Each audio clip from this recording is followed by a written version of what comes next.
welcome to what will probably be an August safety class for your branches. I know you'll see the PowerPoint projection behind me that says July. The reality is oftentimes what I do here in Atlanta in July, I'll do there the following month in August, etc., because you're kind of a month behind on the topics so that we have time to make the video, do any editing of the video, etc. Excuse the glare, still trying to perfect the ability to have a good projection for you at the branches. But I'm going to go ahead and dive right in. This should be a very short and sweet safety class for y'all. This is going to be on heat awareness, prescription safety glasses, for those of you for whom it applies, machine guarding and general safety, and it does mention safety stations, but that is strictly right now an Atlanta topic. So jumping right down, let's see, I don't think y'all need the class rules there. Let's see if I can get this to function.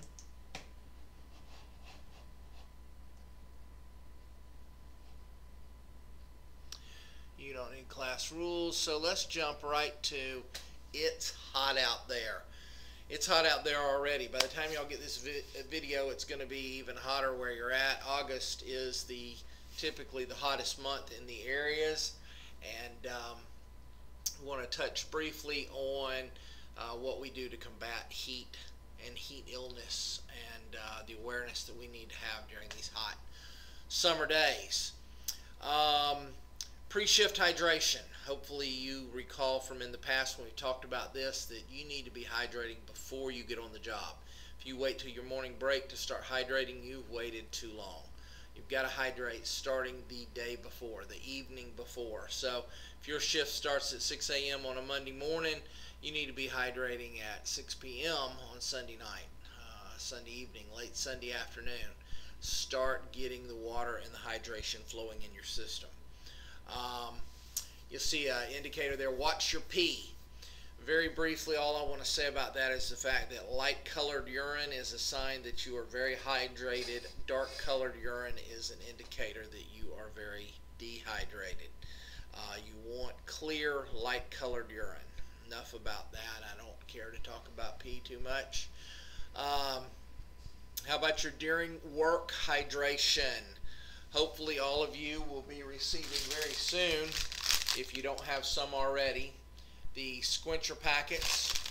We have made plenty of these available to everybody. We're going to start shipping these out this week. These will be going out today and tomorrow to every branch. Plenty of these single serves that can be put in your waters. You need to be drinking plenty of water.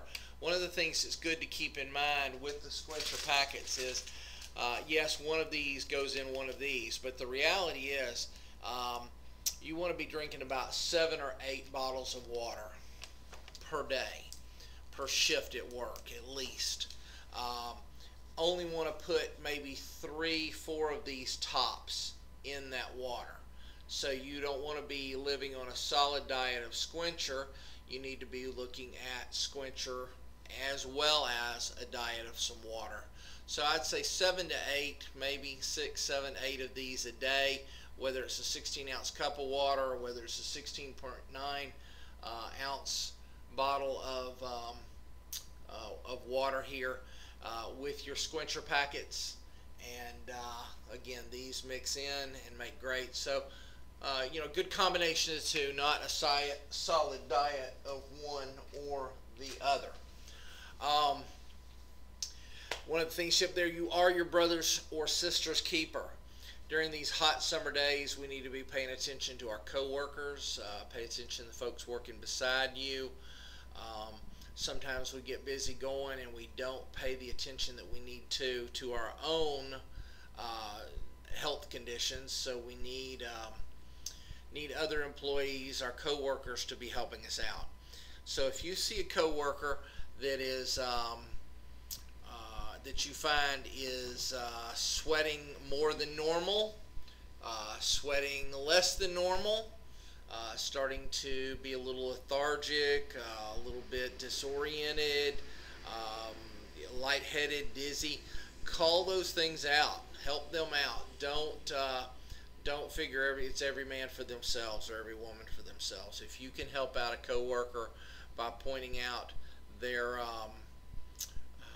that they might be experiencing some heat-related illness, you need to go ahead and do that. So pay attention to your coworkers. Keep up your normal habits. It's real important. A lot of times during the hot days of summer, we don't want to, we don't feel hungry. Normally, maybe most months out of the year, you have a breakfast and you go out to the truck at break time and grab something to eat or whatever you may have. Grab you some crackers and a drink during break time.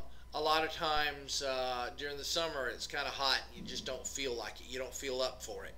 So the reality is you need to continue that. If you choose not to have your normal morning habits, your normal morning break, or even lunchtime, maybe your lunch rolls around, you're like, man, I just want to go crash and get in front of an air conditioner or a fan and just kind of zonk out for a few minutes and skip lunch. That's a recipe for disaster. You're setting yourself up to fail when it comes to heat awareness, because your body's used to those minerals and the proteins and the vitamins and all the different things that a meal is providing to you, that food is giving you, and all of a sudden you're cutting that out. Maybe you're not drinking enough liquids. I know most every case I've ever had where I've had somebody with a heat-related illness, once we get them into to an air-conditioned area and get them sit down, I'll ask them, what have you had to eat or drink today? And it's amazing at times to say, well, I had a couple cups of coffee coming in this morning, and I've had a Coca-Cola, but I really didn't feel like eating anything at break time. And I'm like, no wonder. All you've given yourself is one Coke, one coffee, and you haven't eaten anything all day, and it feels like 114 degrees out there. That's trouble waiting to happen. So keep up your normal habits. Remember, on your break times, if it's possible to be in an air-conditioned break area or an air-conditioned area, take advantage of that.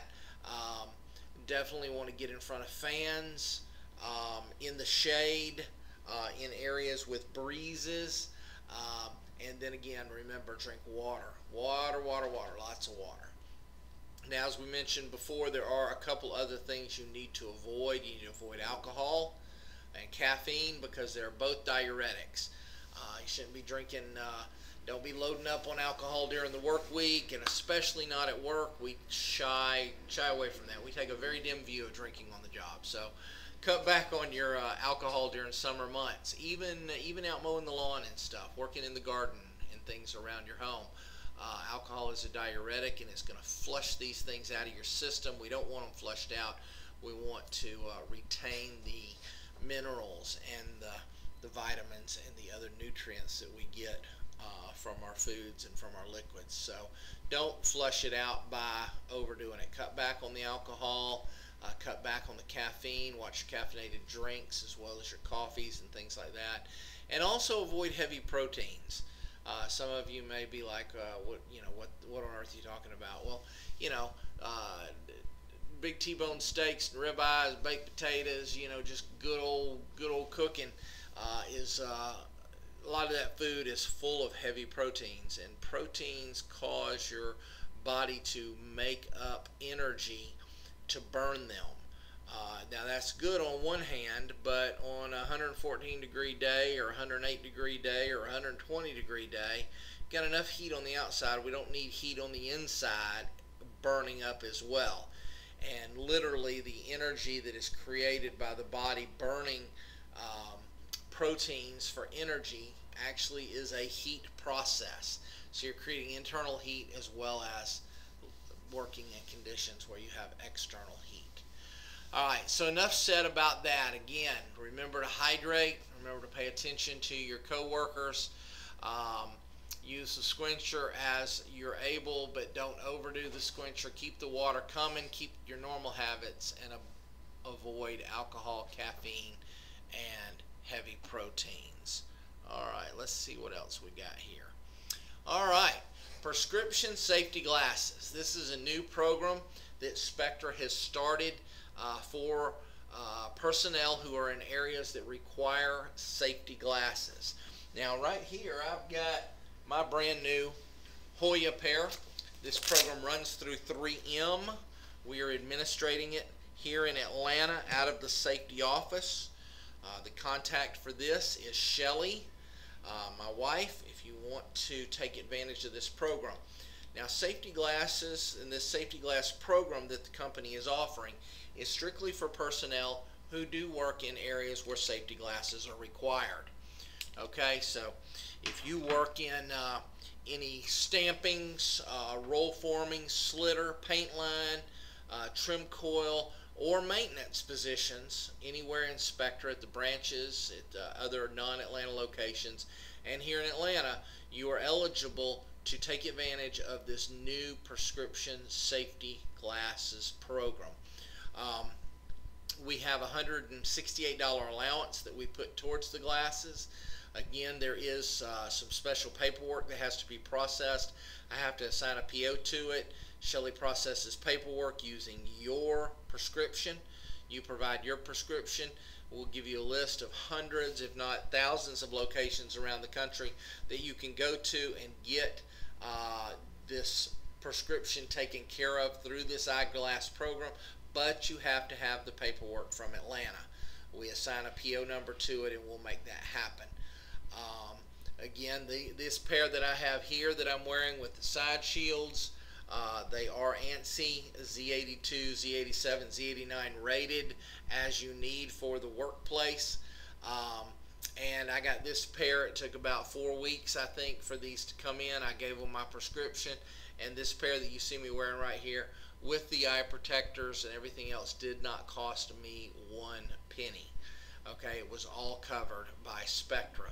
So if you wear prescription glasses, if you work in one of these areas that you see listed up here, you know, stampings, roll forming, paint line, slitter, trim coil, or a maintenance position at any of the locations, you need to be in touch with my office, and I will basically by email or by cell phone, give me a call, shoot us an email. I'll get you in touch with Shelley, and she will process your request, and we will get you in a pair of safety glasses with your prescription in them. I don't know if you can see on mine here, they are trifocals, and these are perfectly wonderful for protecting my eyesight when I walk out into any of the manufacturing facilities or around any maintenance operations. It is a $168 allowance. There are a few different programs that 3M offers through Hoya, H-O-Y-A.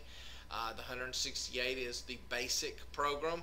If you want a set of glasses, frames that are fancier or nicer or whatever than what they have in the basic program, I think it's about 10 or 11 frames that are in the basic program. If you want to spend a little more money, you can do that, but anything above the 168 will come out directly out of your pocket. We can do payroll, deductor, take care of that for you, or you can pay for it at the time of service. But the first thing is to get in touch with us.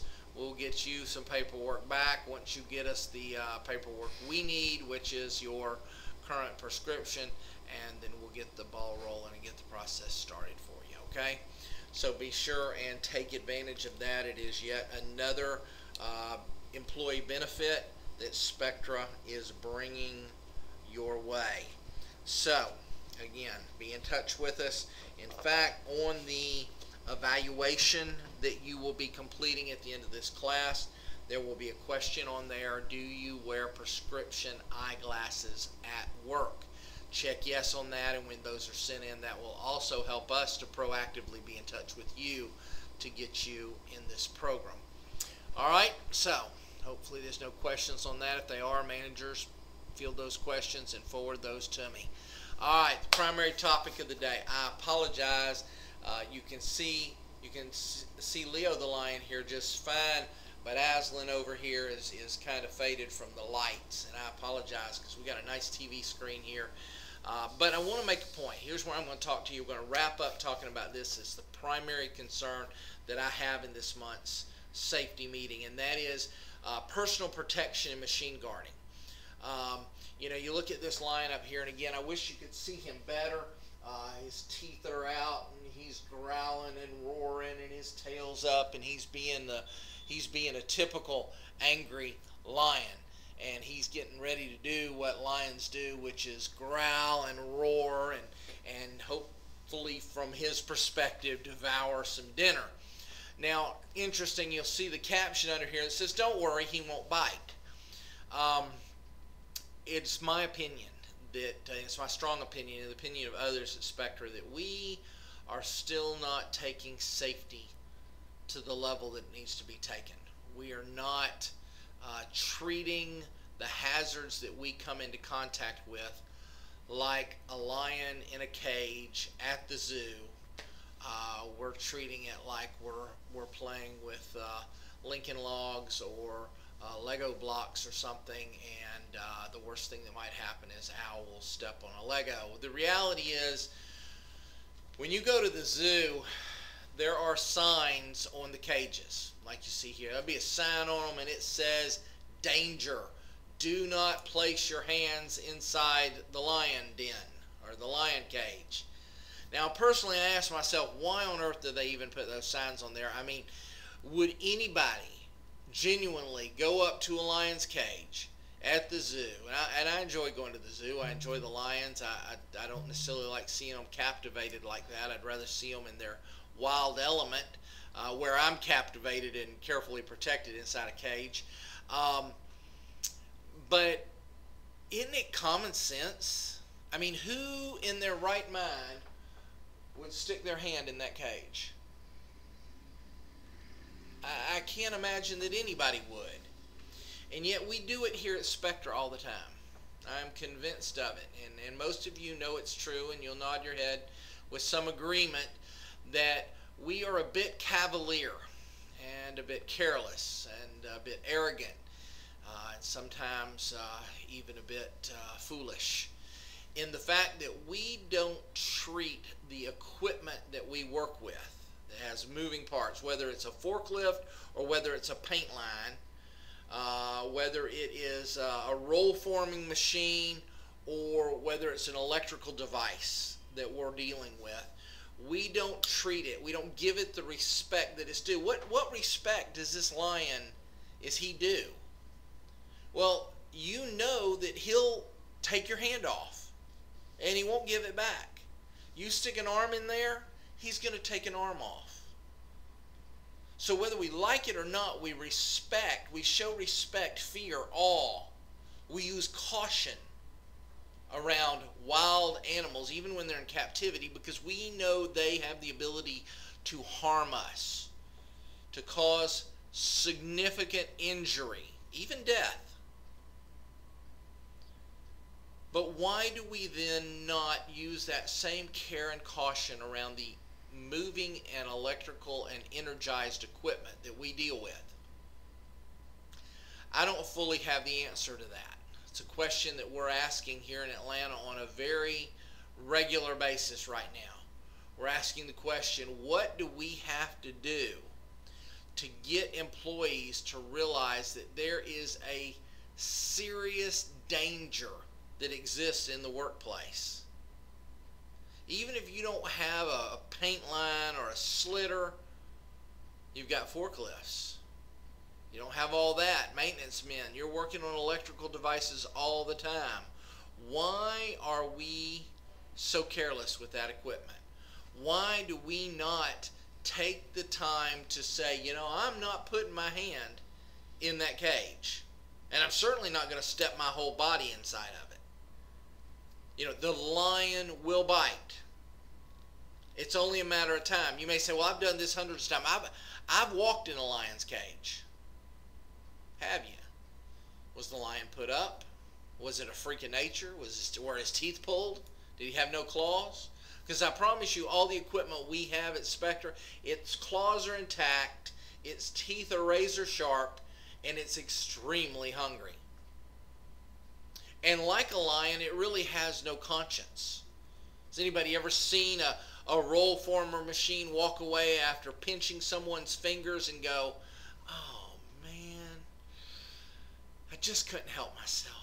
I wish I hadn't pinched those fingers, but you know, no, they have no conscience.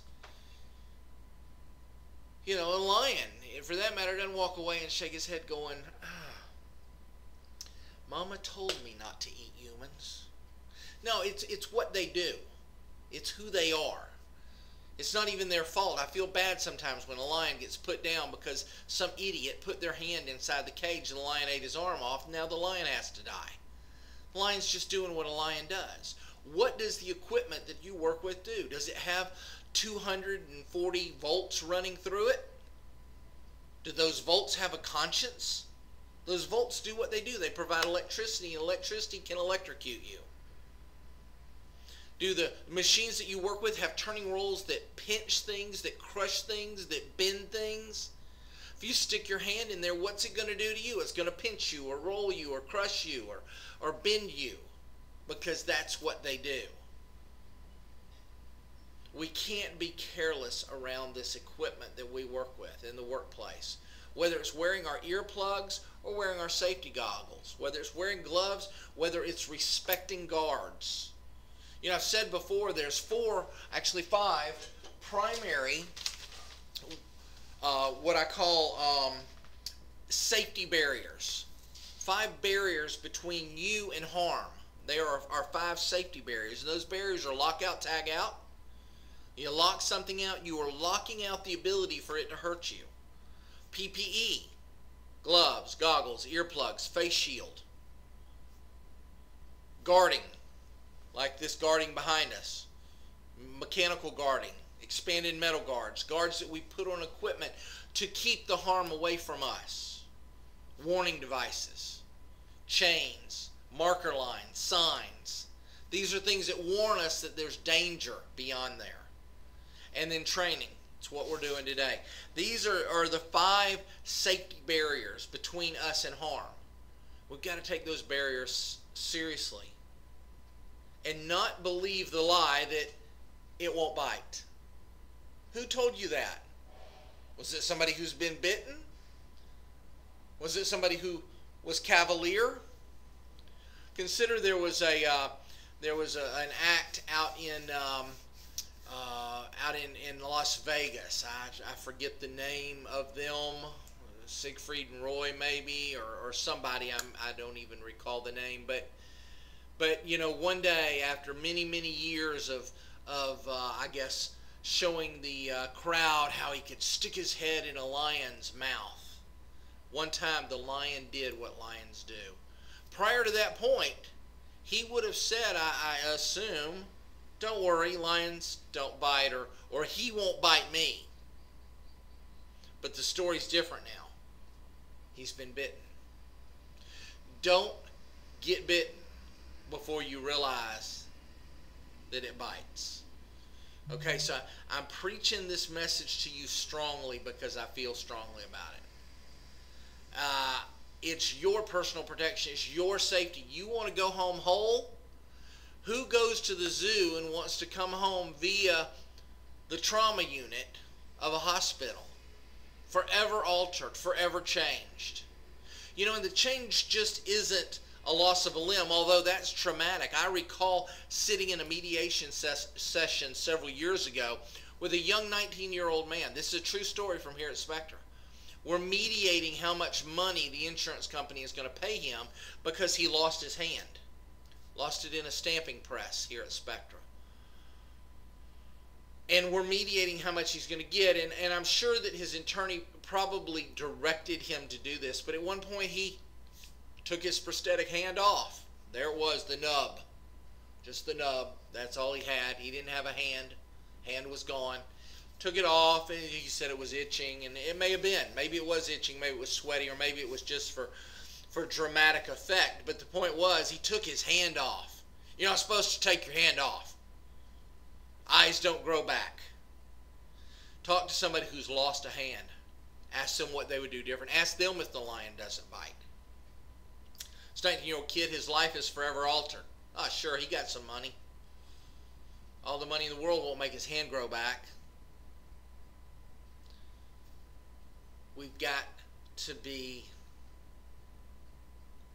cautious. We've got to have concern for our own personal safety and our own personal well-being. This is a problem from one end of Spectra all the way over to the other. We've got to take the caution necessary to protect ourselves. You know, and it's like I said, it's not just the pain of the loss. I had a fellow sit here in class a couple days ago last week. Very first class we had, as a matter of fact, and he was talking about the fact that he had gotten in a hurry recently, and his gloves were in his back pocket, but he was just in a hurry. It was just one piece of metal, one quick grab of the metal. Well, he quickly grabbed it and cut his thumb very significantly. It ended up in an ER visit. And you know, he pointed out, he said it wasn't bad enough that I cut my finger really bad. We had trouble getting it to stop bleeding and had to do this and had to do that. So I went to the ER. And at the ER, the doctor did something that was very frustrating to him. The doctor ordered him off of work for 3 days. There was nothing he could do. There was nothing I could do. He lost 3 days' pay as a result of the injury. Gone. I don't know how many of you can afford for your budget to lose 3 days' pay, but he did. So the results of our carelessness are not necessarily just the pain, the trauma for our co-workers. It's also financial loss, it's difficulty, it's hardship on our family.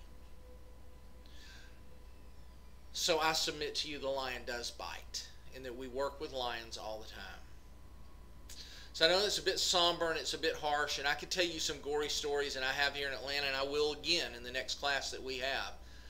Tell some very detailed stories of things that have happened because people didn't believe the lion would bite. But he does. And I want to see us all take the time to change our thinking at Spectra and to begin to use the caution necessary to respect the lion and to care for our own personal safety and well-being. I want to mention to you the S in safety, the first letter in Spectra, safety. Remember that.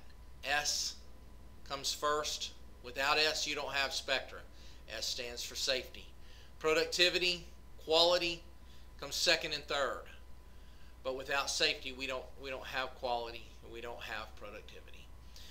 All right, so that's it for now. I'm going to wrap up this video session of the safety meeting.